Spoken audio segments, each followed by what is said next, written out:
샬롬 할렐루야. 창세기 2장 11절에서 14절이요. 첫째의 이름은 비소온이라. 금이 있는 하윌라 온 땅을 둘렀으며 그 땅에 금은 순구며 그곳에는 베델리엄의 호마노도 있으며 둘째 강의 이름은 기호온이라. 구스 온 땅을 둘렀고 셋째 강의 이름은 히데겔이라. 아스로 동쪽으로 흘렀으며 넷째 강은 유브라데더라. 여호와 하나님이 그 사람을 이끌어 에덴 동산에 두어 그것을 경작하며 지키게 하시고. 아멘. 하나님께서는 지구에 큰 강 넷을 친히 만들어 주셨습니다. 이 네 강을 이룬 물은 둘째 하늘 에덴에서 쏟아졌지요. 하나님께서 둘째 하늘의 창을 열어 이 땅에 네 곳에 물을 쏟아 부으심으로 큰 강 넷을 만들었습니다. 6일 창조 후 시간이 흐름에 따라 지구 곳곳에도 자연히 강들이 생깁니다. 하나님께서 이 네 강을 굳이 친히 만드신 이유는 무엇일까요? 이 네 강은 인류 문명의 발상지로서 인간 경작의 주요 무대가 되기 때문입니다. 성경을 해석한 주석이나 다른 책들을 보면 강의 이름과 지명을 구약 성경의 원어인 히브리어를 근거로 해서 해석을 하지요.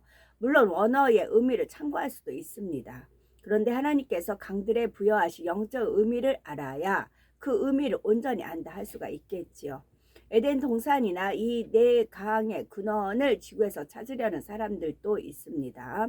그러나 에덴 동산과 네 강의 근원지는 지구가 아닌 둘째 하늘에 있습니다. 사람들이 아무리 많이 연구를 하고 최첨단 기술을 동원해서 찾는다 해도 지구에서는 찾을 수가 없지요. 영의 세계는 육의 세계와 차원이 완전히 다르기 때문입니다. 첫째 강을 살펴봅니다. 11절에서 12절에 첫째의 이름은 비손이라. 금이 있는 하윌라 온 땅에 둘렀으며 그 땅에 금은 정금이요 그곳에는 베델리엄과 호마노가 있으며 했습니다. 첫째 강의 이름 비손의 문자적인 의미는 풍족하게 흐른다라는 뜻입니다. 그런데 하나님께서 비손강에 대륙과 대륙을 연결한다, 대륙 간의 길을 터놓는다는 의미가 담겨 있다고도 하셨습니다. 비손강의 위치를 알게 되면 이 말씀의 의미를 깨닫게 되지요. 비손강은 하윌라 온 땅에 둘렀다 했습니다. 이 하윌라는 오늘날의 인도 부근입니다. 인도는 4대 문명 발상지 중에 하나인 인더스 강의 유역에 있지요. 지도를 보면 인더스강 유역은 아시아와 유럽의 중간 지점에 있지요. 옛날 통상로였던 실크 로드도 이 지역에 걸쳐 있습니다. 하나님께서 만드신 비손강이 오늘날의 인더스 강과 일치하지는 않습니다. 오랜 세월의 흐름 속에 처음 모양이 많이 변형되었지요. 그런데 대략적인 위치는 인더스 강과 비슷합니다. 이렇게 위치를 확연해 보니 비손강이 대륙과 대륙을 연결하며 대륙 간의 길을 터놓는다라는 뜻을 아실 수 있죠. 비손강이 둘러싼 하윌라 땅에는 정금과 베델리엄과 호마노가 있다 했습니다. 여기서 나오는 베델리엄은 다른 버전의 성경에는 값진 향로인 부돌라라고 나옵니다. 또한 유대의 역사학자 요세푸스도 베델리엄은 인도, 아라비아, 바벨론 등의 특산물로 값비싼 향로라고 했습니다. 호마노는 보석의 일종이지요. 하윌라는 이처럼 정금과 보석과 귀한 향료가 산출되는 땅이었습니다. 하나님께서는 왜 하윌라 땅에서 이처럼 정금과 베델리엄과 호마노가 나는 것을 굳이 성경에 기록해 놓으셨을까요? 이는 그곳에 장차 우상 숭배의 온상이 됨을 예시하신 것입니다. 우상 숭배의 온상. 온상이란 어떤 현상이나 사상, 세력이 자라나는 바탕을 비유적으로 이루는 말입니다. 하윌라 땅은 우상 숭배 온상입니다. 그것을 증명하듯이 인도에서 불교, 힌두교, 자이나교, 시크교가 발상을 했죠. 이 종교들은 금과 보석으로 우상을 만들고 그 앞에서 향을 피우지요. 어떤 자료에서는 인도 신화에 나오는 신의 수가 3억 3천만 개나 된다고 합니다. 그만큼 우상도 가지각색이며 우상을 섬기는 의식도 늘 행하고 있지요. 하나님께서는 비송강이 흐르는 하윌라 땅이 우상 숭배 온상이 될 것을 미리 아셨습니다. 11절에 비손강이 하윌라 온 땅에 둘렀다 말씀한 것처럼 비손강은 당시에 상당히 넓은 지역을 흐르는 매우 큰 강이었지요. 따라서 우상을 섬기는 문화도 넓은 지역에 걸쳐서 발달했음을 알 수가 있는 거죠. 하나님께서는 하윌라 땅에 우상 숭배가 만연하게 될 것을 아시면서 왜 그곳에 큰 강을 만들어 주셨을까요?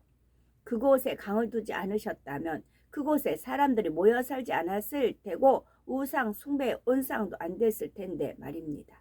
하나님께서 이렇게 하신 데에는 이유가 있습니다. 하나님께서는 인간 경작을 온전히 공의 가운데 이루길 원하셨지요. 시편 96편 4절 5절에 여호와는 광대하시니 극진히 찬양할 것이요 모든 신보다 경외할 것이며 만방의 모든 신은 헛것이요 여호와께서는 하늘을 지으셨음이로다 했습니다. 이 말씀대로 하나님만이 유일한 신이시며 찬양과 경배를 받기에 합당하신 분이십니다. 그런데 루시퍼와 악한 영들도 사람들에게서 경배받기를 원합니다. 사람들을 사주하여 하나님 외에도 여러 신이 있는 것처럼 만들죠. 그러한 만방의 모든 신을 헛것임에도 많은 사람들이 사단에게 속아서 그 신들을 섬겨왔지요. 이는 결국 루시퍼와 악한 영들을 섬기는 것입니다. 하나님께서는 헛된 신들과 우상이 생겨남을 미연에 방지하실 수 있었습니다. 그런데 내버려 두신 이유는 무엇일까요? 이 세상에 헛된 신이 많다 해도 하나님께서는 인생들이 참으로 참신을 인생들이 진실로 참신은 하나님 한 분이심을 깨닫기 원하셨습니다. 하나님께서 주신 자유의지 가운데 스스로 하나님을 찾고 만나기를 바라셨죠. 만일 거짓 신들이 아예 생겨나지 않았다면 어떻게 됐을까요? 인생들이 하나님을 섬긴다 해도 그것은 스스로 자원한 것이 아닙니다. 하나님만 계시다면 거짓 신과 참신을 구분할 필요 없이 무조건 하나님만 섬기게 되죠. 이렇게 된다면 루시퍼는 공평하지 못하다고 하나님께 송사할 것입니다. 하나님께서 루시퍼와 동등한 조건이 아닌 더 나은 조건을 갖추신 것이기 때문이죠. 이는 공의에 맞지 않습니다. 그래서 하나님께서는 거짓 신이 생길 수 있는 환경이 만들어짐을 미연에 막지 않으셨습니다. 세상에 아무리 많은 신들이 생겨나도 하나님께서는 인생들이 참신 하나님을 찾고 섬기길 원하셨지요. 하나님께서 인간 경작을 시작하신 목적도 이렇게 하나님을 스스로 찾고 믿는 자녀를 얻는 것이었습니다.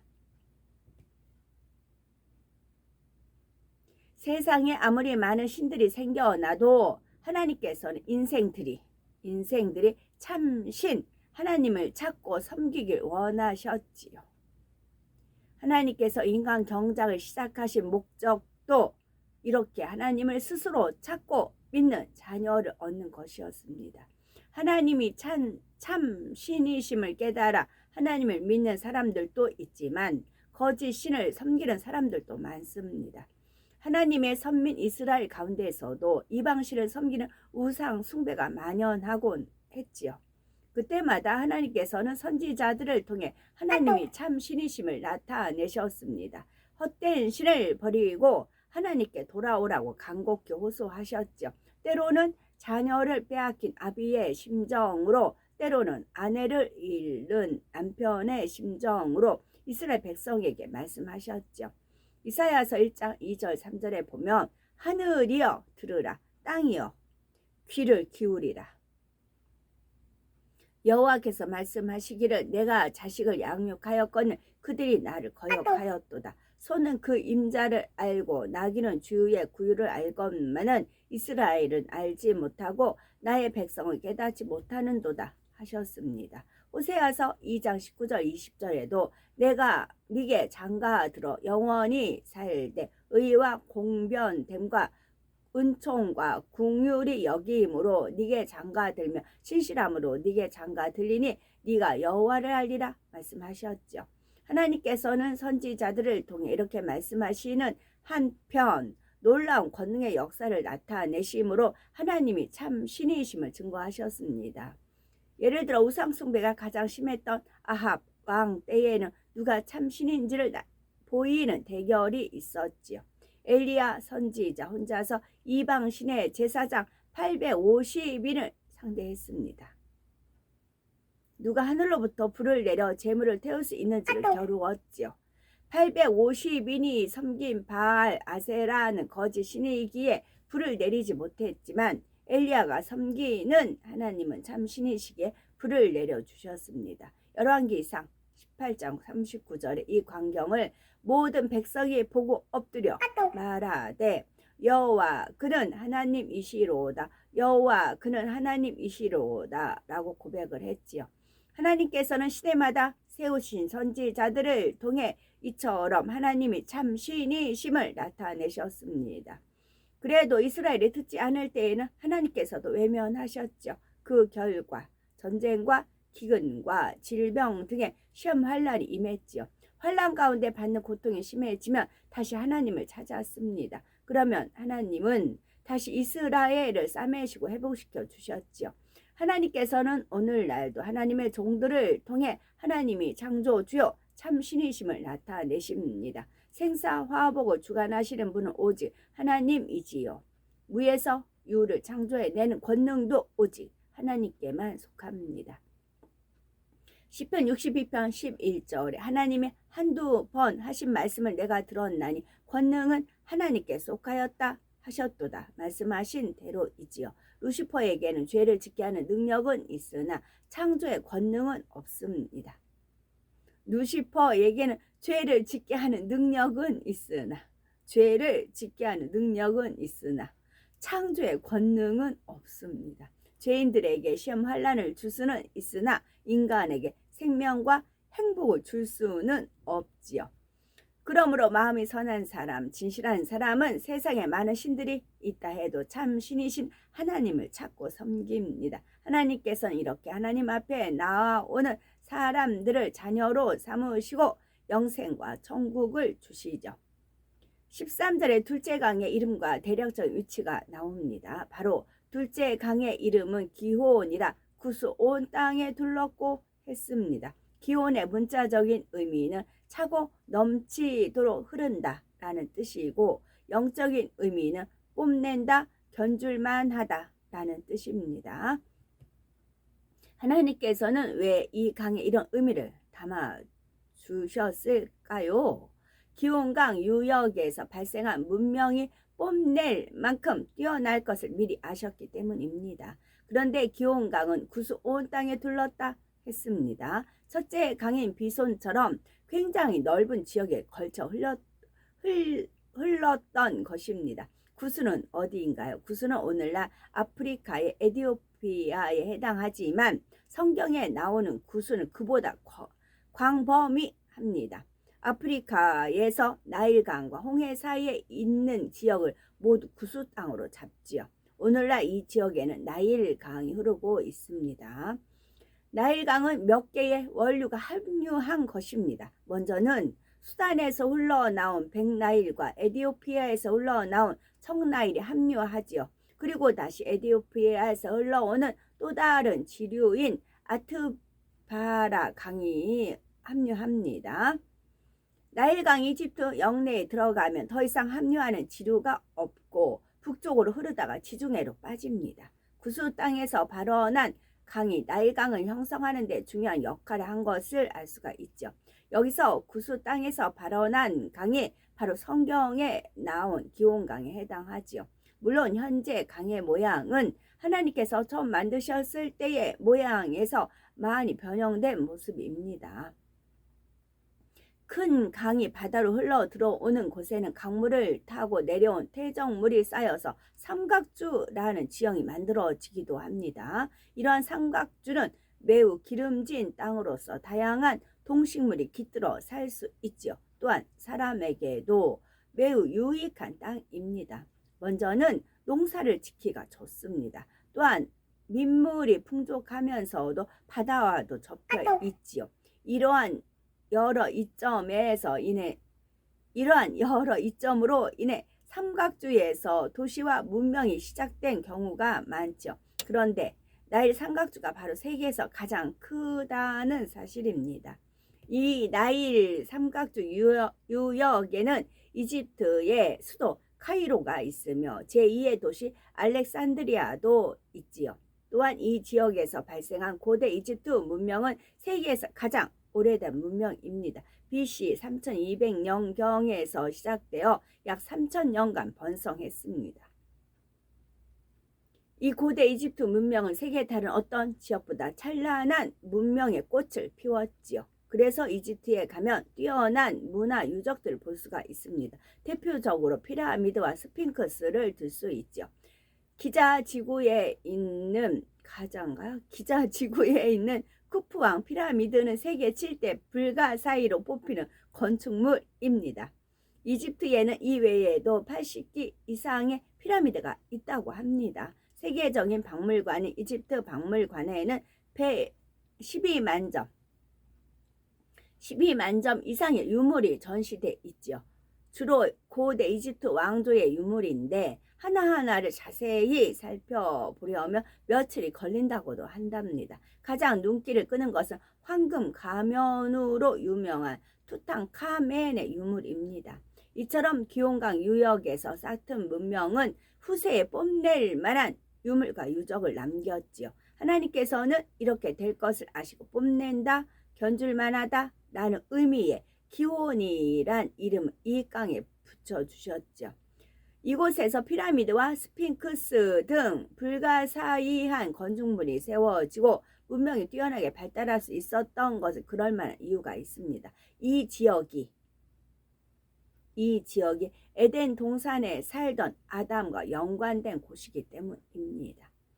셋째 강은 14절에 셋째 강의 이름은 히데겔이라 아스로 동편으로 흐르며 했습니다. 이 셋째 강의 이름은 히데겔은 티그리스 강의 히브리어 명칭입니다. 히데겔의 문자적인 의미는 화살처럼 빠르게 흐른다 라는 뜻이죠. 그런데 하나님께서는 이 강에 영적으로는 척박하다, 방해하다 라는 뜻이 있다고 하셨습니다. 왜 이런 의미를 갖게 되었을까요? 그것은 이 강 유역에서 발생한 나라들이 이스라엘과의 관계성 때문이지요. 히데겔은 아스로 동편으로 흐른다 했지요. 티그리스 강은 오늘날 터키에서 발원하여 이라크를 거쳐 흐르다가 페르시아만으로 빠지는 강입니다. 이 티그리스 강 상류를 중심으로 BC 3000년경에 이미 번성했던 고대 국가가 있었는데 바로 아수르이지요. 아브라함이 태어나기 전부터 이 지역을 아수르가 차지하고 있었지요. 아수르에 있는 도시 이름은 아수르인데 지도를 보면 아수르 바로 오른편에 티그리스 강이 있죠. 이 지역에서 오랫동안 번성했던 아수르는 BC 721년에 북이스라엘을 점령했습니다. 그런데 BC 625년에 이 땅의 주인이 바뀌었지요. 바벨론이 이 땅을 차지한 것입니다. 바벨론은 점차 세력을 넓히다가 BC 586년에는 남유다까지 점령했습니다. 바벨론이 남유다를 점령하는 과정에서 유다의 귀족들을 포로로 3차에 걸쳐 바벨론으로 끌고 갔죠. 그때 포로로 끌려간 사람 중에 다니엘이 있습니다. 그래서 다니엘서에 히데겔 강이 등장합니다. 다니엘서 10장 4절에 정월 24일에 내가 히데겔이라 하는 큰 강가에 있었다라고 했지요. 그런데 이때는 이 땅의 주인이 바벨론에서 바사로 또 바뀐 상황입니다. BC 539년 바벨론은 바사에게 멸망당했죠. 이에 이스라엘 영토도 약 BC 330년경까지 바사의 지배를 받습니다. 지금까지 살펴본 바와 같이 히데겔강 유역을 차지한 나라들은 이스라엘 땅을 정복하고 지배했지요. 그 결과 이스라엘 땅은 황폐해지고 척박한 땅이 되고 말았습니다. 오늘날도 티그리스 강이 있는 나라는 여전히 이스라엘과 적대 관계에 있습니다. 바로 지금 이 지역에 이라크가 있고요. 하나님께서는 이처럼 히데겔 강 유역을 차지하는 나라들이 이스라엘과 어떤 관계가 되는지를 아셨죠. 물론 하나님께서 처음 히데겔 강을 만드셨을 때와 현재 티그리스 강의 모양은 차이가 납니다. 그렇지만 여러 가지 정황을 살펴볼 때에 티그리스 강에서 완전히 동떨어진 다른 지역에 있지는 않음을 알 수가 있는 겁니다. 하나님께서 만드신 네 강 중 셋을 살펴보았죠. 대부분의 사람들은 둘째 하늘 에덴의 물이 이 땅에 쏟아져서 네 강이 형성된 것을 모릅니다. 성경학자들도 성경을 문자적으로 풀어서 에덴 동산이 이 네 강 유역 어딘가에 있을 것이라고 추측하기도 하지요. 하나님께서 성령의 감동함 가운데 성경을 풀어주시며 알 수가 있다는 말인 것이고요. 아담은 에덴 동산에서 매우 오래 살았습니다. 그 긴 세월 동안에 있었던 많은 일들 중에 이 땅의 일들과 관련된 몇 가지가 있습니다. 그것은 바로 공룡과 피라미드입니다. 하나님께서 알려주시는 신기하고 있으면서도 우리에게 교훈이 내용입니다. 우리는 지식적으로 잘 정립하고 영적으로 잘 양식 삼아서 그래서 아버지 하나님과 마음을 나눌 수 있는 영적인 소양을 갖춘 참 자녀가 되어야 된다는 말씀입니다. 아멘.